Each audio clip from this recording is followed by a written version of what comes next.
YouTube. I'm getting ready to do John Deere stock analysis. Got a lot going on with John Deere in the past few days. So it looks like might be setting up for maybe a good opportunity. So let's take a look. First of all, let's go over some, I've been going through some news. So like basically if you don't know, John Deere, the employees are striking. And so it seems like John Deere is trying to break the strike by having salaried office workers operate heavy machinery. So they got basically, I guess they got what we would call like staff. I used to be in manufacturing. And so I guess they got like the salaried employees out there and they're trying to run the machine or run the equipment. I don't know how you got people that's probably like admin doing stuff that maybe they like do like quality control or something like that, or they do like payroll, or you got things like that, and then you got them trying to actually operate um heavy machinery. I don't see it. So basically, I'm just thumbing through some notes I got here. An ambulance was called like early. That's not funny, but was called earlier this morning, excuse me, or a few days ago. This was at the time 2 days ago when they had it on the first day. So what's today? Today is Monday, so maybe this was like Friday. But anyway, so they already having issues with trying to make that work. And that's just to give you a quick, backdrop on what's going on, right? So we got, other than that, I basically look at charts. So I don't really need the news, but I like to provide, that as to give you some context. So if we're looking at it, actually today is down $1.14. And so what you're looking at, the highs were back here in May. So we had highs of $400 back in May, and it's pretty much been going sideways. So for me, I'm gonna take this off because I've already been doing. I'm gonna do it so you guys can see how I look at it. So basically, for a year, we got it trended up. May hit, we got some divergence up here. So that automatically, if I would have been looking at it back here, I would have said, hey, got some divergence, right? So you got this high, then this high, and then let's go down to the RSI. Got divergence. So automatically when I see divergence, something like that, that lets me know the market is getting ready to turn. It'll give me a little, even if it's a small divergence, like from here, you look at this high to right here to this high, and you see you got a little down move. So the wider the range, the more the down move, So with this divergence, you got a down move, and it's kind of like it came back up. And then look, you got some more divergence. You got divergence here. And so whenever you have divergence, you can look for a down move. Got divergence, divergence. And divergence is class. So basically, if we're looking at RSI, which stands for relative strength index. So this indicator is showing you kind of like it's showing overbought, oversold. So up here would be overbought, down here at the bottom would be oversold. So you got the market is continuing to go up on the RSI, and it's beginning to come down on the stock, or vice versa. Either way, it is a diverging. So if the RSI continues to go up, but then the stock is going down, then they're diverging. They're both doing opposite things. You keep it simple. Right here, the stock made a high, the stock made another high. But on the RSI, it was making lows. It was going down. They were diverging. So at that point, that's letting you know that momentum is showing something different from price action. So you want to try to, at that point, is make a trade. And so if the stock is still going up, but the oscillator is going down, then you may want to go set up some type of bearish trade. If this was vice versa, let's say the stock was the other way. I'll see if I can find a stock, but mainly all the stocks are pretty much trending down or sideways for the most part, the big stocks. So you're going to see the diverging um, in this particular manner. Now, when the stocks start going up, like we were in this bull market, you would have seen it, in the opposite way. But basically, anytime you see the oscillator going down, price action going up, that's divergence. Or you see price action going down and the oscillator is beginning to turn, that's another divergence. So if we're looking at this from this divergence here, we got John Deere moving down. And so we got this big green engulfing candle, right? Or just a large candle. It really doesn't, it hadn't engulfed any of these because it was so far down. So basically it gapped down. So if today is Monday, Friday, Thursday, so it gapped down on Thursday and then ran up. That's why you have the market, you have this big green candle, right? So I'll show you. I'm going to go to the 4-day, 5-minute. And you can see this is back here on Thursday when the market opened. See this big hole we would call a gap? Gap down, market bid it all the way back up. Now, for me, what that could signal is that the market reached a particular buying point. So buyers look like bulls were here waiting. Maybe they had buys set up for 320, 325, somewhere right around in here is a spot where they wanted to buy John Deere. They wanted to get bullish on John Deere. What you do is you look left. Let's look left for some support and some resistance. Right. Let's go to, I got this at a year. That's enough. So we see market went up, came down. This could be support. Up again, came down, retested the moving average right here. And you see a gap right here. This is a gap. The market actually closed down right here and then gapped up the next day and continued to march up. So I'm gonna draw support from right here where this gap is. I'm gonna draw this all the way across. Now, if you're looking at this, you can see that, hey, this might be a good area where you're going to get a market turn or maybe just a little bounce, right? So you got this big green candle and you got a doji candle and you got what this is today. So basically what I'm looking at today is, now John Deere is not a stock that I look at all the time. It's just in the news right now. A lot of times if you hear news about a stock, you can go there and find a trade, whether you trade it on a regular basis or not, because of the fact that the news means the market is going to move. That means the market, and that's an opportunity to make money. So you go to wherever the news is, and then you can look to buy or sell. Now, looking at that, I put my fib on, and I'm just doing it from the bottom of this big green candle to here. This is my golden range. Like, I like to be in this range right here. We're in this range. If you get in this range, you can make a trade. Now, some people, it may be a little bit safer to wait and see if John Deere breaks this high. So it's not, I doubt it do it today. Today is probably just going to stay here. You want to see something tomorrow where it comes up and breaks this high and you can get into the trade, right? If you get into the trade when it breaks the high, here are your levels, or the levels where I look to take profit. If it breaks this high, you get in, you may want to take profit here.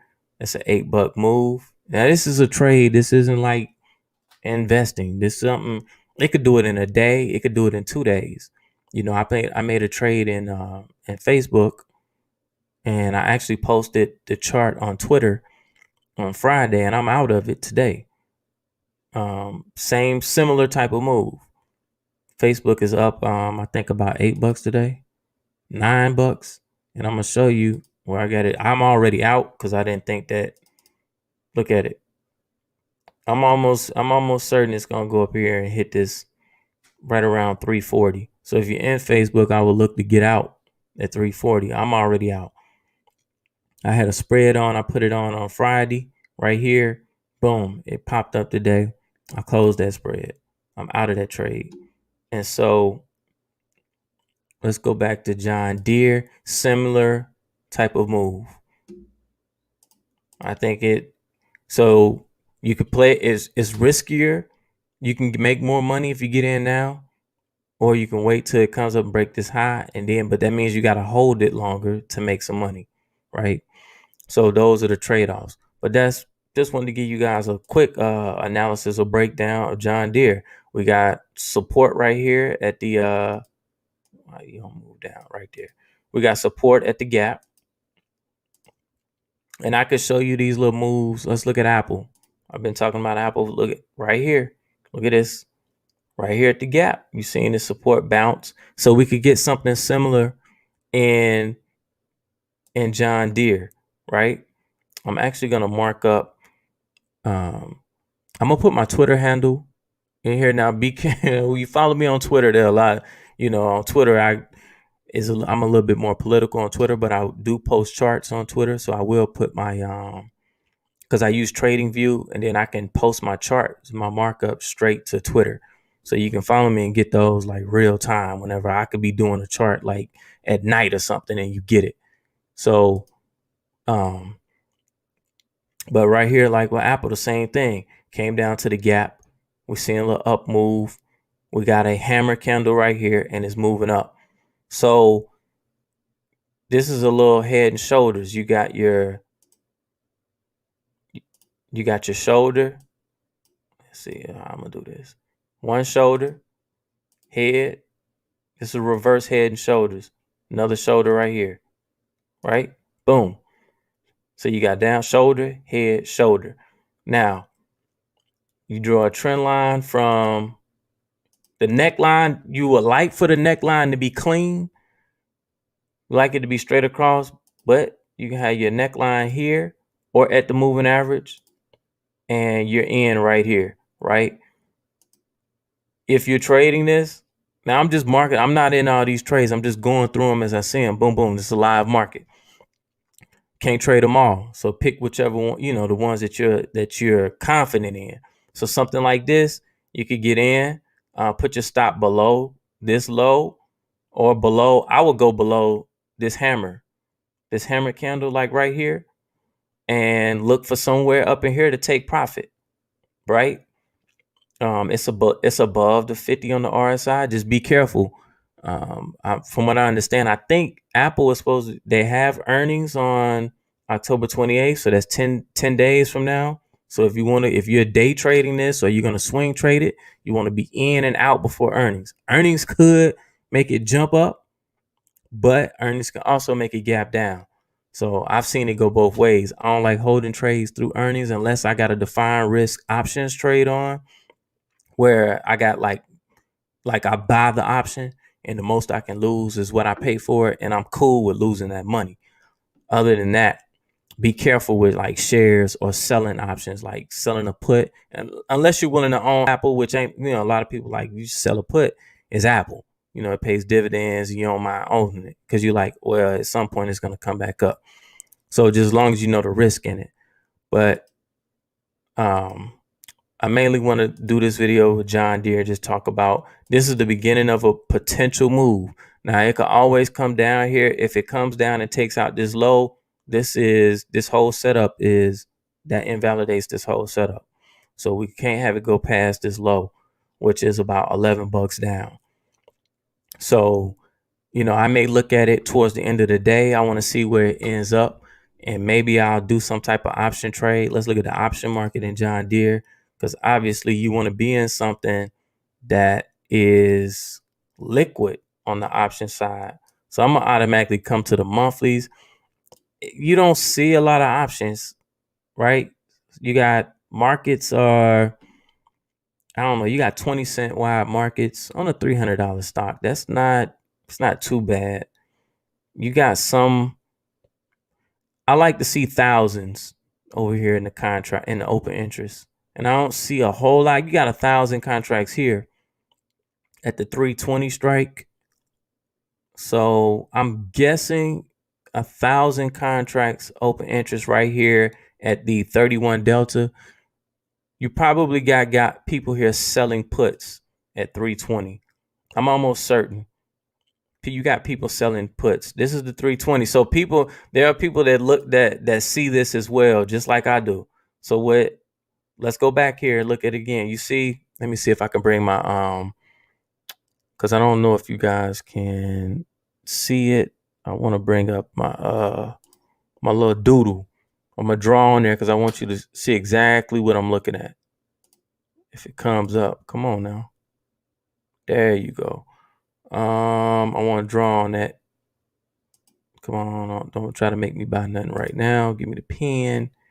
All right. This is what I'm looking at. So right here is delta. That is the 31 delta. And right here, you see right here, open interest. Got 1,000 contracts, 1,057 contracts right here. And you also got 977 at 310. So remember what I told you? That's why you got that.